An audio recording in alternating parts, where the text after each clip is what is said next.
I've got balls of steel. Hello, everyone, and welcome back to the Balls of Steel podcast. I am Onyx, And I'm Rumble. and we both have balls of All steel. steel. Yeah. Yeah. So, I want to talk about Dark Souls 3. Oh boy, howdy. Dark Souls 3. Yes, the second Souls game that you ever platinumed. It was a bit of a change for you, though, Fine. because you were used to shooting things in the face with a gun, and now you had a big, giant piece of steel or iron to use as your shield. True. Yeah, man, it was quite the ride. Because I still remember when I first started Dark Souls 3. I started off as a knight because that armor is so fucking beautiful. And plus, funny enough, it's one of the best starting characters in the game. The only thing is, though, is technically the best starting weapon in the game would either be the Sellsword Twin Blades, which people use a lot in like lower level runs and things like that, and of course the Bandit Knife because I love Bandit Knife waifu. I can't help it. The thing bleeds so fucking good, man. Like, you put poison on that shit, you can just deal with, like, any boss that's weak to both bleed and poison, like the Crystal Sage. Or you could, like, be a dastardly devil like me and put a lightning gem on a bandit knife and fight Yorm without the fucking Storm Ruler. I love doing that, man. It's so much fun. But I remember when you first started. I, funny enough, have probably more recollect of this than you do.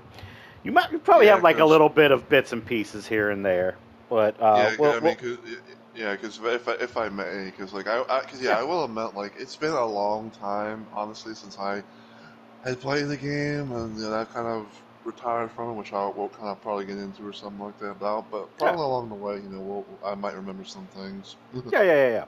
Because I know that you started as a knight because I told you to start as a knight, and I think one of the first things that you were complaining about was the fact that you had to use a shield.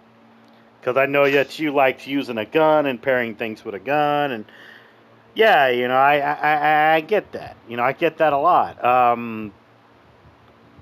But I'd say though, I think out of all the people I taught how to play Souls games, you adapted to Dark Souls 3 very fast. Mm-hmm.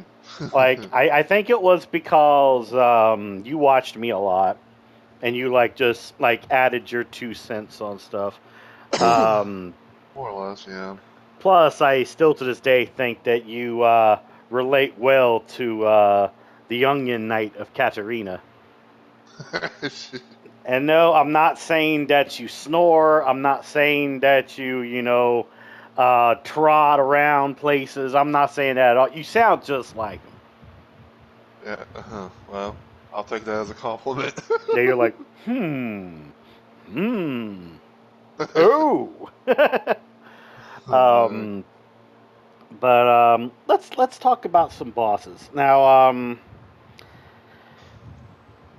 You didn't really have any issues with Vort of the Boral Valley. He was that big fat ice dog with the giant mace that always liked running at you and everything. yeah, I think like he wasn't too bad. I mean, I think like he was probably one of those things that kind of got down packed in a sense, Yeah, because all you did was you just wore your night set and you had your no you switched from the short sword to the broadsword because you said that it did a little bit more damage. Which, hey, I love a good broadsword. And you remembered to put gold pine resin on that thing, and you just sent that dog straight to the pound. Yeah. Yeah, you did it on your first try too, which was really, really good. Like I remember your first stream of it. Like I remember it as if it was yesterday, like dead serious. I do. Um, I think though, yeah, you had some issues with the rotted greatwood, also known as the tree with the big balls. Oh god. Like your issue, I remember, was the group of people that kept interrupting you while you were, hitting the boss in the nuts. And to Pretty the much, people at yeah. home, they basically are giant testicles. Okay, like we're not kidding. They're Yeah, we're not. literally like big freaking testicles. Because even I remember you made a dick joke when it came to when the hand came out of the crotch, and you were like, "Ooh, that's a long one." Um, like I remember that, and that gave me a good laugh too. And let's see, Crystal Sage gave you a little bit of issues because of the whole teleporting that it did. Yeah, it was fucking annoying. Like I know you didn't like teleporting bosses. Yeah, that's one thing you don't like. Yeah, no, Um, cause you never know next to where they're going to be, let alone what they're going to do. Sometimes they can pull stuff out of their ass when you least expect it. oh yeah, deep down in that ass. Um, like I remember when I gave you the tip of just look for the purple magic because all the clones have blue magic that they use. And you just dealt with them. You just went in for the kill. Like I figured you weren't really gonna have issues with that. Like if drunk me can get behind the fact that just hit the damn thing with the purple on it, I think you do just fine. Like oh man, like that. Yeah. Um, Yeah. I do remember when we got to the cathedral, and before we went to, because I ended up helping Rumble with this next boss. When we Hmm. went to the cathedral, you had so much satisfaction killing Patches as the youngin' knight. Like Oh. dead serious. You knew that it was Patches. I didn't even need to tell you. You were like, he doesn't say. You were like, Onyx, that doesn't sound like the youngin' bro. Like, yeah, you should keep talking to him. And then you were like, this is Patches, isn't it? And I was like, I'm not saying nothing. And you just started wailing on him. And then it said Patches, and you were like, you're mine. Because you should tell the people at home about you and Patches, the NPC that's called Patches. Well, I mean, it's kind of depends on the situation, but I mean, the only thing I can really say is that, like, yeah, is Patch is known to be like the most like infamous character I'd say in the whole Soulsborne realm. And I say Soulsborne because he's also in Bloodborne as well Oh yeah, and all that, oh yeah. and and yeah, like I think we might have talked about this at one point in time, but yeah, it's like but back in Bloodborne, I actually had made Patches in the game, and he was my first and only Blood level 4 Yes. low level character that I made in that game, and I made him an old mon, called him Old Man Patches, but Yeah. but I had quite a lot. I did quite a lot with him and everything, which like and as I said before, like because I was still kind of on the fence about like if I was wanting to ever do like a Blood level 4 thing and all that, and I'm like. Hmm. If I'm gonna do this, I need someone. I need kind of like have like a bit of like a bit of a satisfaction of something. It's where it's like if I'm gonna suffer, I need someone to suffer with me. Yeah. I remember randomly looking up on YouTube and saw someone that made a video thing making patches, and I'm like, okay, I'm gonna make him. He's gonna be my blood level 4, and and go from there. And I would almost say, and not to like toot toot my own horn, but Hmm. I almost would say that, in a sense, that my patches in Bloodborne would almost somewhat be like the equivalent, and I'm not, and even though like I never really tested this out fully, but Hmm. I kind of want to say like between like the early bosses from Bloodborne, like Gascoigne to Clark Grease and all that. That I might be that equivalent of let me solo her in the from Elden Ring in the. Well, don't worry, we'll be getting to Elden Ring very soon.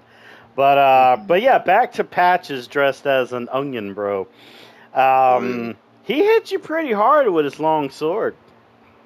Yeah, I mean, like I'm not gonna say like he's easy pickings. He can be kind of he has a little bit of oomph to him. So. Yeah, and yes, to the people listening at home, yes, that was a dick joke. Um, but anyways, yeah, he. The funny thing was how you actually defeated him because you didn't exactly kill him. Gravity did because you knocked him off the bridge. And I've never seen anybody knock him off the bridge, and that was funny. That was very very funny. Um, Yeah. and then of course you had a weird little thing about the big humanoid grubs like appearing from the ceiling and dropping down on you. You thought it was nasty. And Yes. then you summoned me in for the Deacons of the Deep because yeah, Deacons of the Deep. They're just a stupid boss. Um, Yeah. I kind of like I kind of call them as like the Dickens of the deep or the Dickens of the creep. the Dickens of the Creep. I like that because I remember I brought in my character that was level 69 because magic number, and I had the Ring Knight twin paired greatswords, and I cleared house. I mauled all of them while you distracted the boss, and Indeed. that was very satisfying to me. That was because I could just run at things with two giant swords bigger than me. Like that was so fucking satisfying. I bet. And then we went to the Abyss Watchers, which you call the Abyss Watchers. Yep. Um, Still stand by it. I actually think you had fun with that fight though, because you only got them on your first try. Yeah, it was. I'd say like it was quite a thing to say the very least. But yeah, it was quite a fight. Yeah, because the first phase, you were like, oh, they kind of look like Bloodborne hunters a little bit, and then when they went to phase 2, you were like, oh, this person's trying to be like Lady Maria from Bloodborne because of all the fire and everything, and you just Pretty kept much. backstabbing them. You just kept backstabbing them, and Backstabby. that was that. Yep. Like you just did it. There's really nothing else to say about it though. You just did it. It was Pretty really much, yeah. funny. And then we went because you summoned me for this next part. We went through the catacombs. Hmm. You kept wondering why there was so many giant boulder balls that were made of skeletons, and you made an Indiana Jones joke. Because Indiana Jones and that boulder from Raiders is iconic. Um, and you kept wondering why there was so many rats. And I just said there's just rats, and you were like, okay. And let me see. Then I told you about how we could mess with Soreg when he would invade our world, and we Ah, both yeah. and we both watched him fall into the great beyond because he thought there was a bridge there. Um, and that was funny. He was like, "Oh, I'm gonna find these two nerds. I'm just gonna strut with my big heavy armor and my big fucking sword because I have a small peepee."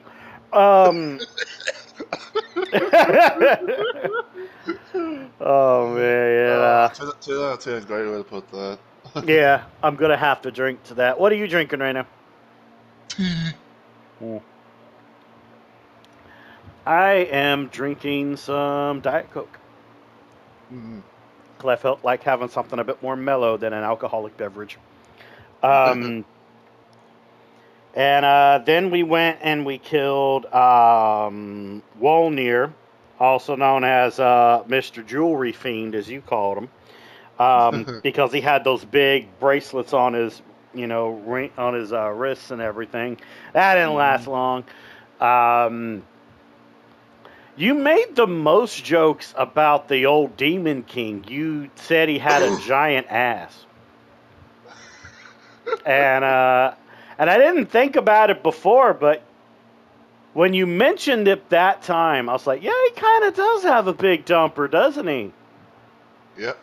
He looks like him the best. Yep. And then I remember very well that you just kept like hitting him with your sword. That is not a sex joke. And I just kept poisoning him with my poison bandit knife. And then when he did his final quote-unquote explosion to try and kill us, you made a sex joke saying that he was a 1 minute man. And then we just killed him. That we got him on our first try. I think the boss that we had the most issues with, though, was it was Pontiff Solivan because of his little clone situation. Yeah. I think it took us like, I don't know, I think it was like either 2 or 3 tries, because he didn't last long. True. He didn't last long, no.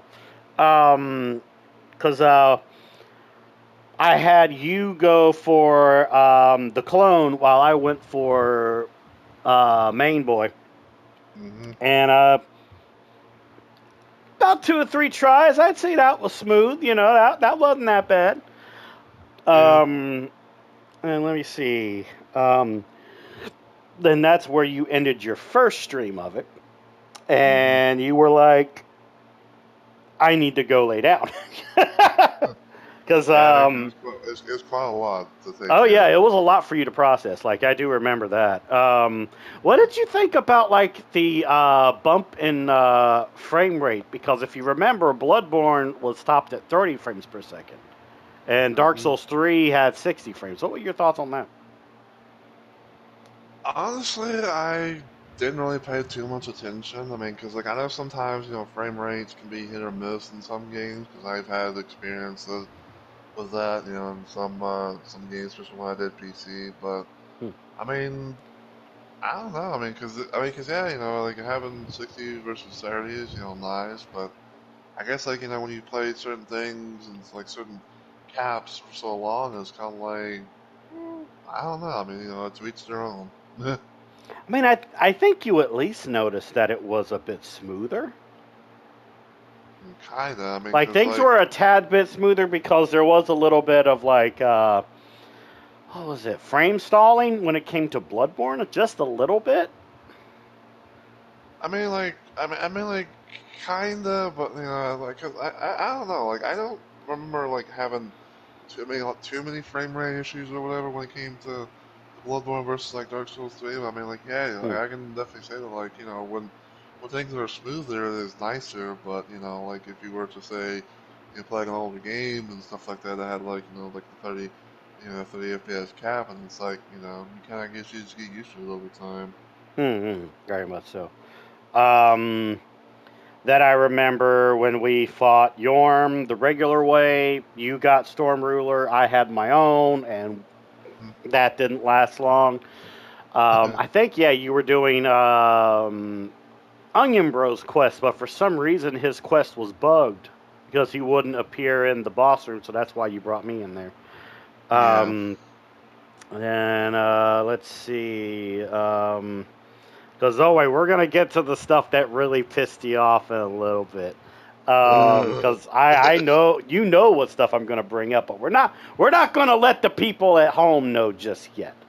You're just going to have to keep listening to us, yap our nostalgic mouths off right now. Then when it came to Dancer, you kept wanting when Dancer was going to activate, and then I had to remind you about Aldrich. You didn't like the idea of Aldrich because of the bow attack that Aldrich does. that you don't like because it automatically kept killing us the most. Yep. That was terrible. I always will hate Ulrich with every fiber of my being. Yep. And I think you also kind of feel the same way. Um, Yeah, pretty um, much. Yeah. but yeah, when it came to Dancer, I think you fought Dancer by yourself, and you ended up getting Dancer on your first try, which was really good.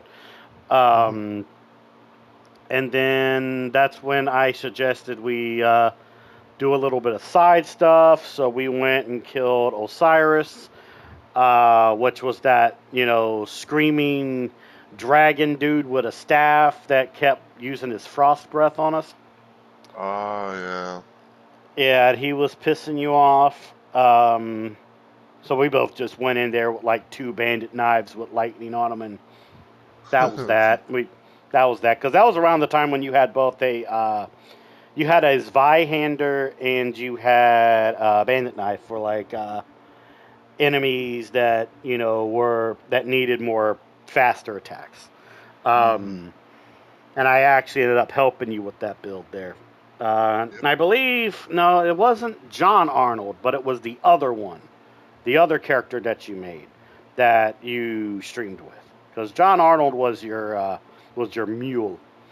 Um, Well, actually, I'm trying to remember because I know who you're talking about because yeah, basically in a nutshell, I'd say that because overall I made two characters in the game because mm, I wasn't really like too into Dark Souls 3 at the time. It's like no offense, but just yeah, yeah. it was kind of like yeah, but yeah, I made two characters. I made a character called Lady Zeldana, which Hmm. kind of came up with the random ass name because of Zelda from Zelda. Yeah, Um, and then Big John Arnold was my second character. He was my male character and all that. But yeah. He was yeah, also your mule. Yeah. yeah. I mean, I think like I think like I want to say like he was not only my mule back. I think I did stuff with him as well. Cause I remember doing like stuff with him, but also having him being a mule as well. So Yeah, yeah, yeah. I'm trying to think though. Because we killed Osiris. Then that's when you ended up getting the Path of the Dragon emote, which we're not gonna get to that section yet. Because you know what that's for, and we're not gonna spoil that. hmm. And then we both me and Rumble, we went to fight Champion Gundyr, and that was fun. That was some of the best fun that even I had, because when Rumble kept using his Zweihander on Champion Gundyr to get Champion Gundyr off of Rumble so he could heal at times, I would use my bandit knife just to like give him a couple slashes on the back. And that's always been a fun fucking fight. I love Champion Gundyr. Even nothing against my boy Yorm. All right, me and my boy Yorm, we got a bond. Okay, we got this bond that's separated about like a couple inches because that's about as long as a bandit knife is.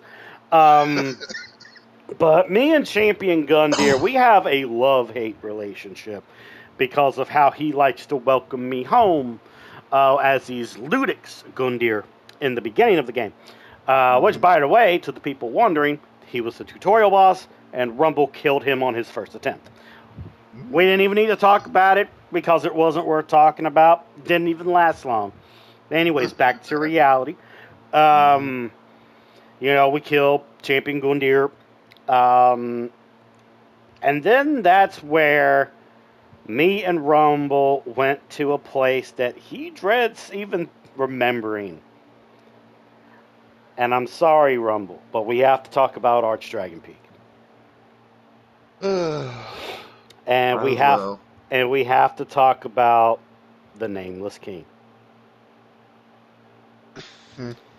Mm. So, the Nameless King is an interesting boss. The Nameless King was the first boss to piss Rumble off, and he wanted to rage quit. Yes. And the thing that made him rage quit the most wasn't exactly the Nameless King himself. It was the fact that he always had to redo phase 1 first and kill his damn bird to get to the Nameless King, and he thought that was unfair. I still stand by it, and I say that it is. Yep, I know. And of course, later on, we'll talk about a boss that's worse than the Nameless King, that Rumble has only fought once. And he swore to never fight them again. I'm going to say this real quick. Never again, Bo. I know. It's okay, buddy. I'm here with you. Let's continue. It's gonna be okay. But yeah, you know, I helped you with the Nameless King. He became your fodder, and he was one of the couple souls that you refused to turn into a weapon because you wanted some laughing pride to go with your win. Pretty much, yes. Which is very understandable. Then we killed Prince Lorien and his younger brother, Prince Lothric, also known as Backpack Boy, as you called him. Yes. He wasn't really that hard. I think you brought me in on your second attempt because you kept getting spammed by his teleporting, and he would like land on top of you instead of like going to another spot in the arena. So we just took care of him. And then I had Rumble make a choice. Yeah. I had Rumble make a little choice. Did he want to finish the base game? Or did he want to go into the DLC? And he thought about it, ladies and gentlemen. He really thought about it. Because he wondered if he even wanted to do the DLC. But I was like, Rumble, I know that you're going to beat yourself up later that you didn't at least do it once. And then you were like, okay, I'll make a deal with you, because this is how Rumble sounds. I will only do the DLC if you do it with me. And I said, okay. And that's when we got Rumble all of the ashes for Firelink Shrine, and we got him to where the final boss is, but then we went and talked to creepy old Uncle Gale at the chapel, and he sucked you into a cum rag.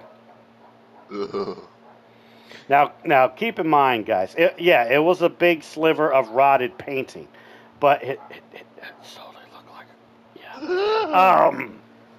it. Yeah. Anyways, we went into the little sliver piece of painting. It was completely covered in weird-looking birds that looked like they were rotting on the outside, and Rumble was being stalked by a giant wolf. He just ran. This motherfucker just ran.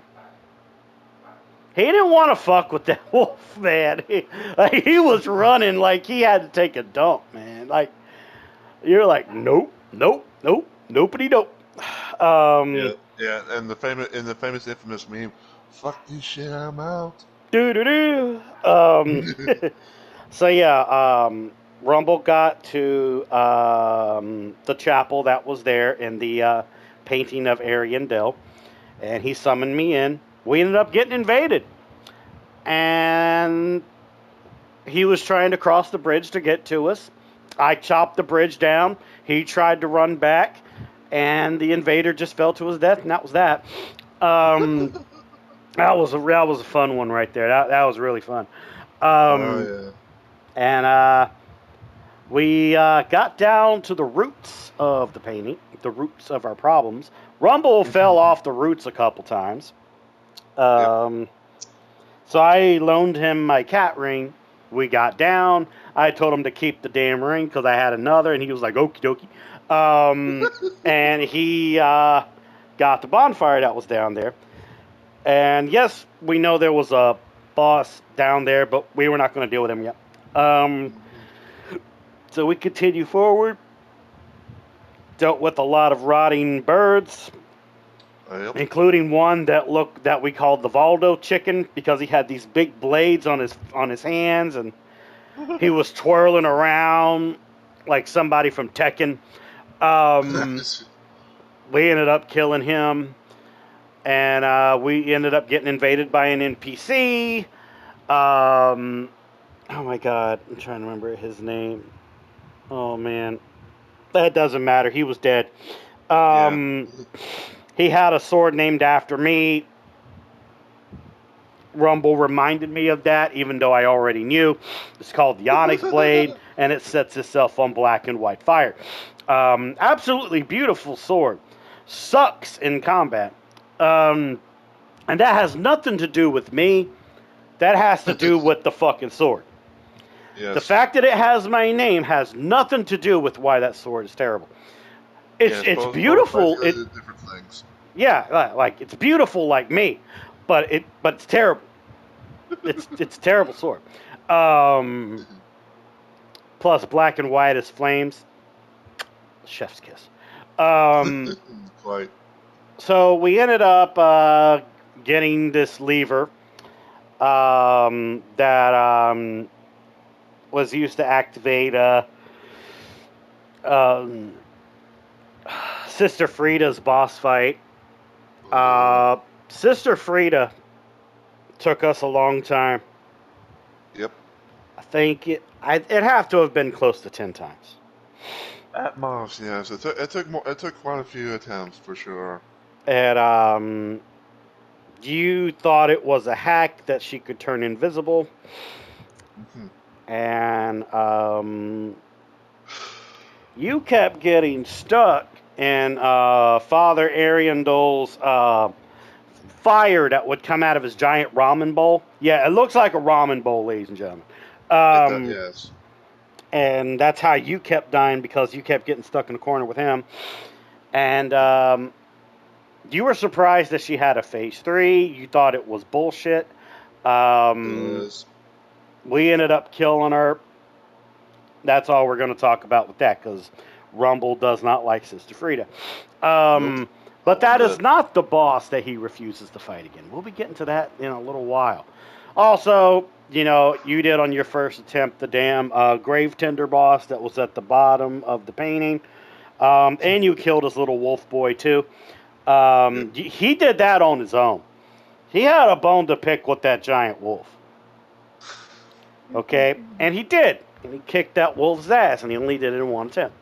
But now, Rumble, we get to the Ring City DLC. Mm-hmm. A beautiful looking DLC. But Rumble had a little stalker in the DLC. It was a certain dragon. And you can hear, ladies and gentlemen, that he's not making that many noises right now because he's cringing inside. So, before we get to this dragon, we had to kill a couple giant bats that turned into one big bat. He was not dressed up as Bruce Wayne Batman. This was no episode of Batman the Animated Series. This was a giant fucking flame-throwing bat. Yep. And that took a couple attempts, but it wasn't anything eventful. But then Rumble noticed that there was this weird, giant, purple dragon that was following him around. And I wouldn't answer him as to why there was a dragon behind a freaking piece of land. I told him, you'll see sooner or later. And we went through the streets of the Ring City. Funny enough, we didn't really get invaded, which is very interesting. It must have been a dull day for people. And you did go offline because I told you about the spear of the church boss, and how if you're online, it becomes a real player, and you didn't want to fuck with that. So you did that one on your own. because Half-Light is a little asshole. He's weak as fuck. He's stupid. You just took care of him and his big ass dude that was like talking too much, and the little painting Funny. guardians. You killed them. It was almost as if you were over leveled, but he wasn't over leveled because this is a very hard DLC. Right. And then Rumble had to make another choice. So Rumble had to choose between a secret boss and an end-game boss. Rumble chose the secret boss. And that was one of the worst boss attempts that he's ever been through. Rumble, would you like to tell the people what the name of this boss is? Dark Eater Muddier. Yes. Dark Eater Madir is a giant purple dragon. He has one of the top HPs of the whole entire game. Rumble did not know this. Rumble tried to fight this dragon by himself. And I hate wording it like this, but you would want me to be honest. Yes. He Go ahead. he failed miserably at it.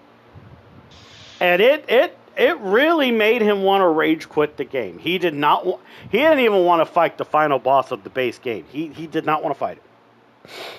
He was like, fuck him, he needs to go to hell. I have nothing to prove here. And I was like, would you feel better if I came in and helped you? And at first, he didn't want to do it at all. Like, he didn't want to. And I was like, okay, I'll make a deal with you. When we beat this dragon, you can keep the soul. I'll give you the weapon that you would get from killing him. And you were like, well, why would I want the weapon? I was like, so you can keep the soul as bragging rights. And you were like, okay. Yes. And it took us quite a few attempts because the dragon kept wanting to kill Rumble instead of trying to go for me. I know, Rumble. It's okay. We're almost done. We're almost done with it. And when we finally got him, would you say that you cried after or you whimpered after? I'd say probably whimper because, like, this doesn't really happen to me a whole lot, but I honestly would say Madir kind of broke me. Mm-hmm. Because when I had to fight Madir my first time, he broke me too. He broke me really bad. It took me many hours to fight that fucking thing and kill him. And for Rumble to be able to experience getting the soul, yeah, it wasn't solo, but I'm not going to, like, crucify Rumble over that because Madir was considered one of the strongest bosses in Dark Souls 3. Aside from the Nameless King. But Rumble will even tell you, he would much rather fight the Nameless King than ever fight Madir. Yes. And the thing is, he has. Yes. Yes. We'll plug into that a little bit, yes. But Yeah. But he beat Madir. You kind of had fun with Gale though, the final boss. You actually kind of had fun with him, even though I came in with you. True. Because he was a bit more able to adapt to, I guess. I'd say the only thing you didn't like was his repeating crossbow, because it kept like tagging you when you would like roll out of the way or run. Yes. And then the lightning would get you. But I think it was like about 3 attempts, maybe 4. I don't know. It didn't last long. True. Yeah. But he ended up doing that. Before we get to the final boss rumble, do you have anything you want to add? Because it sounded like you wanted to add something. Uh, no, I mean, I'm just, just remembering the whole situation about like, from doing, everything, and I mean, the only thing I could probably add is just, like how I got into playing this, but I mean, that's up to you in a sense. Yeah, sure. Go ahead. Okay, well, a long while back, whenever I had, begun my little PS4 journey career and all that, Hmm. Onyx here was wanting me to experience, was wanting to get me Dark Souls 3, but I think, but I believe he wanted me to go through Bloodborne first and all that stuff. And I was like, okay, I'll give it a shot. So, Yeah. I played through Bloodborne, quite a bit, and it was quite a journey and everything like that. And then I ended up managing to platinum that game and everything, and all that. And then one random day, he bought Dark Souls 3 for me, and he sent mail and all that, and that's pretty much how I played it because because I wanted to at least be able to at least try, see what it was like, and that I didn't want to like have Onyx waste his money for me, so for me not to for me to try this. It's like okay, I'll try it, maybe do like a playthrough or two and everything like that, and I will say this like. Dark Souls 3 wasn't alright. I can't compare like the other ones, because that's Alex's forte more than mine. But Hmm. I'd say it was alright. But at the end, like after I managed to, beat that game and platinum it and all that, I was like, you know what, I'm done. I'm done. Yeah. It's not for me. So I had pretty much quote unquote retired from Dark Souls 3. I have not installed that thing since. Hmm. And no offense, but I probably am not going to ever plan on doing it ever again. And I'm probably never going to make like any characters or anything like that because I'd rather play like Elden Ring and Bloodborne more than Dark Souls 3. Yeah. Yeah. So And I think you did swimmingly. You did a great job, especially getting all the rings for the final trophy. And when you were mm, platinum, you were like, "I'm done with it." Yep. And that's understandable because I haven't even played Dark Souls 3 in a while. I mean, aside yep, from what I did on like Christmas or whatever, but that's about it. yeah, Uh, but now we get to the final boss, the Soul of Cinder. yep. You actually had fun with him because you made one comment that his weapon reminded you of something from Bloodborne because he was able to like change it into like a sword to a staff to a spear and all that. And I was like, you know what? That's a good point. Yeah, That's a very good point. yeah, because And that felt like it, yeah. yeah, yeah, yeah. And the music was really good. You liked the music. Um, we ended up fighting them together. We got them on the first attempt, and Mm. I'd have to say, wouldn't that be one of your favorite bosses? Because you didn't really have much to really say that was bad about it. Uh, well, I guess again, given the whole situation, I haven't played in a while, but I'd say he probably would be up there. Like, he wasn't too bad. I mean, I didn't really have like that much complaints versus like Madeira and others. But yeah, I guess you can say that. Yeah, because all in all, I helped Rumble get the rest of his trophies that he needed. Mm. Most of them were like tied to covenants and stuff like that, and you know, you can say it was cheating to get the covenant rewards. I don't think you're really going to like our answer to this, but we don't fucking care. No, Um, not one bit. but in terms of the rings, he got the rings on his own. Um, I had to tell him where a lot of the rings were because a lot of the newer rings were in different locations. They were in different Right. locations depending on the new game plus cycle that you were on. And Mm-hmm. yeah, like, I don't know. I mean, yeah. Is there anything that you remembered that, piqued your interest about Dark Souls 3? Aside from me, like, running my mouth through most of this podcast.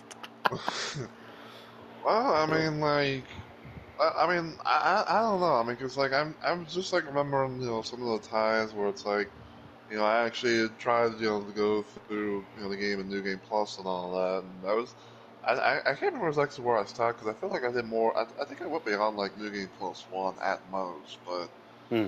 um, but yeah, like I don't know. Like I'd say like I feel like for the whole situation with Dark Souls 3, it's like it's not too bad. I'm glad that I was able to to experience it in some sort of way, even if I didn't do like everything solo. But why always why always have to wander and worry about doing things solo? We could be able to have joy of cooperation. Mm-hmm. But Jolly cooperation. Yes. yes, but yes, like I'm glad that I was able to like say like, hey, I've experienced Dark Souls 3, I've platinumed it, and I can say that I don't have anything to prove, and and like I said, even though it's gonna probably be a while before I'm able to post this, but like I still have my the streams and stuff that I did of Dark Souls 3 on my Twitch and everything, and I'll be Mhm. hopefully getting putting it on YouTube in the future, but. Yeah, it was definitely quite the journey. Oh, yeah. And I think you did a great job, and I'm very proud of you. Thank you.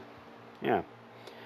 But, yeah. I think that's really it that we can talk about when it came to Dark Souls 3 because, honestly, because I adapt to Souls games faster than most people, and this isn't really me bragging, this is something that a lot of people tell me. Um, my whole couple journeys through Dark Souls 3, they were okay. It wasn't really anything like too prominent that like went through my brain when it came to my first playthroughs of Dark Souls 3. Um, I'd say though that the most interesting stuff happened when you started Dark Souls 3 because I was able to, put some of my wisdom onto you. We were able to fight through a lot of the game together as brothers. And when it came to the final trophies, you got those on your own. You were like, I just want to platinum this thing, so I never ever have to look at it again. And you did great. You did fantastic. Thank you. But yeah, this is the end of the February podcast. I hope you guys enjoyed listening to us talk about Dark Souls 3. The Indeed. next podcast episode will come out on March. And Rumble, would you like to sign us out?